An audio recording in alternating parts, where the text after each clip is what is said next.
ماہ مبارک رمضان شریف میں غیر مقلدین وہابیہ 8 رکعت تراویح پر بہت زور دیتے ہیں۔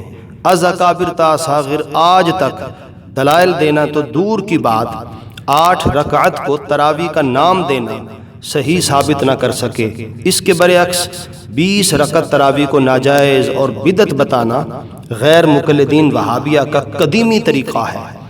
مسلمانوں کو عبادت خدا تعالیٰ سے روکنے کی ترغیب دینا اور فتنہ اور شورش برپا کرنا ان کا محبوب مشغلہ ہے۔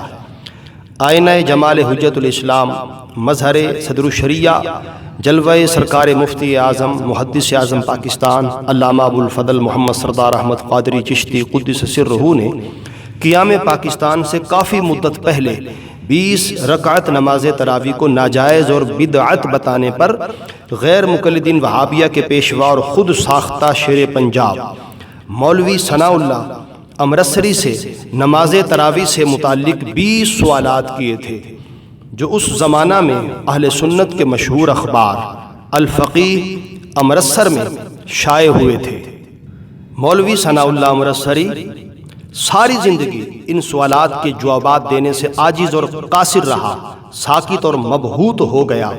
اگر ان سوالات کے جوابات انصاف سے دے دیتا تو عدد تراویح کے مسئلہ میں غیر مقلدین وہابیہ پر حق ظاہر ہو جاتا اور غیر مقلدین وہابیہ کی ساری شورش کی کلی کھل جاتی۔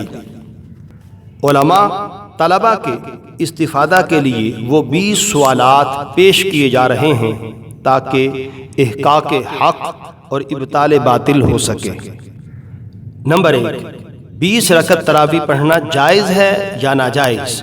نمبر 2، اگر کوئی اہل حدیث غیر مقلد 20 تراویح پڑھے یہ جان کر کے ائمہ اور صحابہ کرام کا اس پر عمل تھا تو وہ اہل حدیث غیر مقلد گناہگار ہوگا یا نہیں، اور وہ اہل حدیث 20 تراویح پڑھنے سے اہل حدیث رہے گا یا نہیں؟ نمبر 3، ایک اہل حدیث غیر مقلد 8 تراویح پڑھے اور دوسرا اہل حدیث غیر مقلد 20 تراویح پڑھے تو زیادہ ثواب کس کو ہوگا؟ نمبر 4، تراویح کے کیا معنی ہے شرعاً؟ اس کا اطلاق کم از کم کتنی رکعت پر حقیقتاً ہو سکتا ہے؟ نمبر 5، نماز تہجد کا وقت کیا ہے اور نماز تراویح کا کیا وقت ہے؟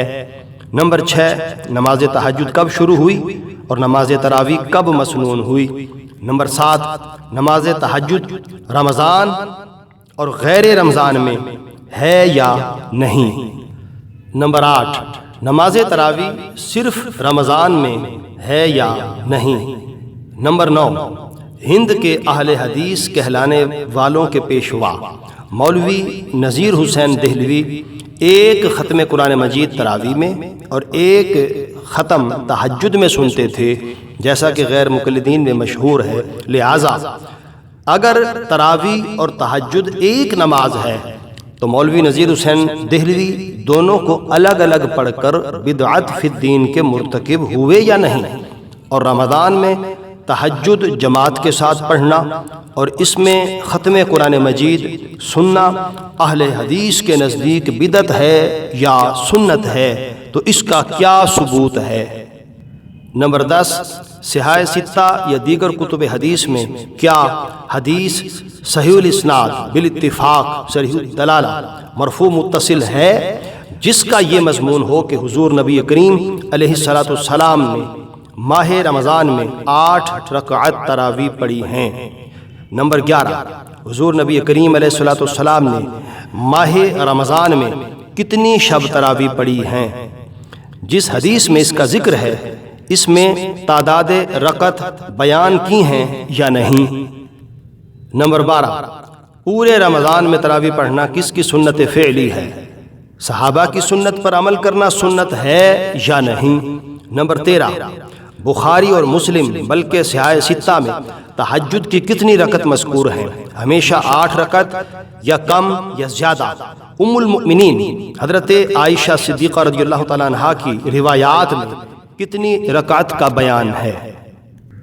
نمبر 14، صحاح ستہ میں کس کتاب میں اکثر اہل علم جمہور صحابہ اور تابعین کا تراویح کے متعلق کیا عمل بتایا ہے؟ 20 رکعت یا کم یا زیادہ؟ حضرت شیخ المحدثین شیخ عبداللہ محدث دہلوی قدس سرہ نے صحابہ کرام رضوان اللہ تعالی علیہم اجمعین سے لے کر جمہور امت کا کیا عمل بتایا ہے؟ نمبر 15، کتب حدیث میں 20 تراویح کے متعلق حدیثیں ہیں یا نہیں؟ نمبر 16، کسی حدیث کے اسناد میں اگر بعد ضعف ہو تو جمہور امت کے تلقی بالقبول کرنے سے وہ حدیث حجت قابل عمل رہتی ہے یا نہیں؟ نمبر 17، صحابہ کرام کے جس قول و فعل میں اجتہاد کو دخل نہ ہو وہ حکم میں مرفوع کے ہے یا نہیں؟ اصول حدیث میں اس کے متعلق کیا فیصلہ ہے؟ نمبر 18، اگر حدیث کا ایسا اسناد ہو کہ بعد کے طبقہ کا ایک راوی ضعیف ہو تو کیا اس سے لازم آتا ہے کہ اس طبقہ سے پہلے محدثین کے نزدیک بھی وہ حدیث ضعیف ہو؟ نمبر 19، کیا کسی حدیث کے اسناد صحیح ہونے سے یہ ضروری ہے کہ اس کے متن حدیث پر عمل کیا جائے، یا کسی حدیث کے محض اسناد ضعیف ہونے سے لازم آتا ہے کہ وہ حدیث قابل عمل نہ ہو؟ نمبر 20، شاہ ولی اللہ صاحب محدث دہلوی قدس سرہ تراویح کی کتنی رکعت بتاتے ہیں؟ ابن تیمیہ نے تراویح کے عدد رکعت کے متعلق کیا فیصلہ کیا ہے؟ حضور سیدنا قطب الاقطاب غوث اعظم رضی اللہ تعالیٰ عنہ اور محدث نووی شارح مسلم شریف کتنی تراویح کو مسنون فرماتے ہیں؟